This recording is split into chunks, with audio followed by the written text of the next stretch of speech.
Assalamualaikum warahmatullahi wabarakatuh. Nama saya Muhammad Aldiansyah dari kelas 11 TKR. Ingin mempresentasikan tentang sistem rem kendaraan ringan.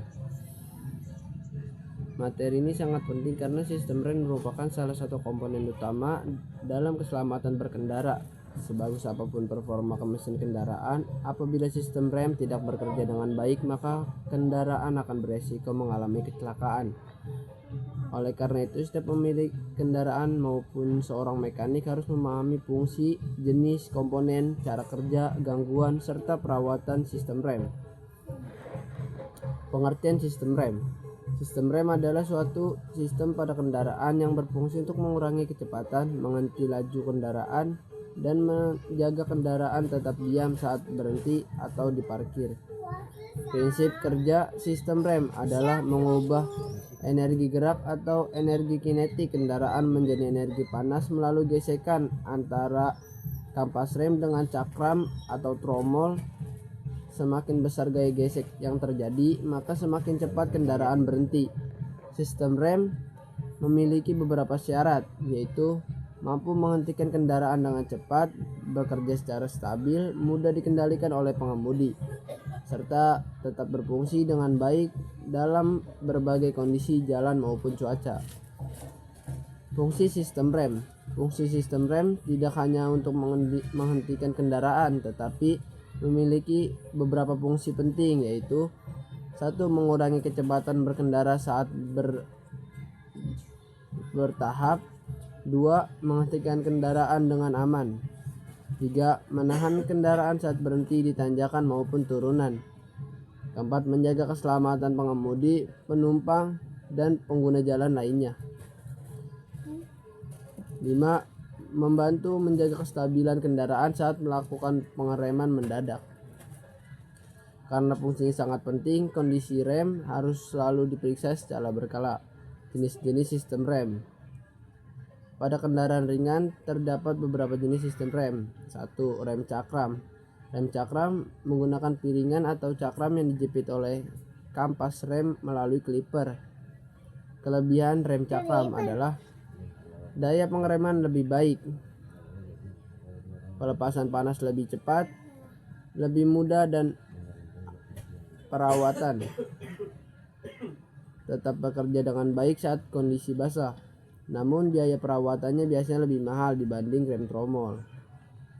Kedua, rem tromol. Rem tromol menggunakan kampas rem yang menekan bagian dalam tromol. Kelebihannya harga lebih murah, umur kampas lebih panjang, gaya pengereman cukup besar. Kekurangannya, pendinginan kurang baik, lebih mudah memahami penurunan performa saat panas, perawatan lebih rumit. Komponen-komponen sistem rem. Sistem rem terdiri dari beberapa komponen utama. Pertama, pedal rem. Pedal rem merupakan bagian yang diinjak oleh pengemudi untuk memberikan tekanan awal pada sistem rem. Brake buster. Brake buster berfungsi membantu memperbesar tenaga pengereman dengan manfaat kevakuman mesin sehingga pedal rem terasa lebih ringan.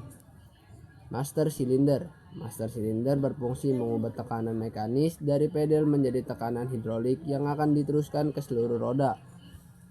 Minyak rem. Minyak rem merupakan cairan khusus yang berfungsi menghantar tekanan hidrolik. Minyak rem harus selalu bersih dan volumenya sesuai standar. Pipa dan selang rem. Pipa serta selang rem berfungsi menyalurkan tekanan hidrolik menuju roda kendaraan. Selanjutnya, kaliper rem. Kaliper berfungsi menekan kampas rem ke arah cakram ketika terjadi pengereman. Kampas rem. Kampas rem merupakan komponen yang bergesekan langsung dengan cakram atau tromol sehingga menghasilkan gaya pengereman. Cakram. Cakram merupakan piringan logam yang berputar mengikuti roda dan menjadi tempat bergeseknya kampas rem. Selanjutnya, tromol. Pada sistem rem tromol berfungsi sebagai bidang gesek yang berada di bagian dalam roda. Selanjutnya, cara kerja sistem rem. Cara kerja sistem rem dimulai ketika pengemudi menginjak rem.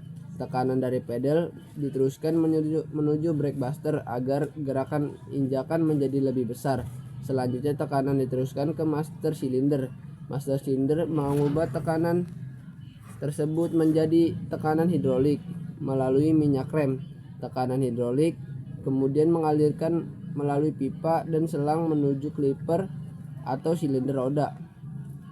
Pada rem cakram, piston di dalam kaliper akan mendorong kampas rem hingga menjepit cakram. Sedangkan pada rem tromol, piston akan mendorong sepatu rem sehingga menekan bagian dalam tromol. Akibat gesekan tersebut, putaran roda menjadi lebih lambat sehingga kendaraan berhenti. Ketika pedal rem dilepas, tekanan hidrolik berkurang dan kampas rem kembali ke posisi semula sehingga roda dapat berputar kembali. Itu saja yang dapat saya sampaikan. Terima kasih.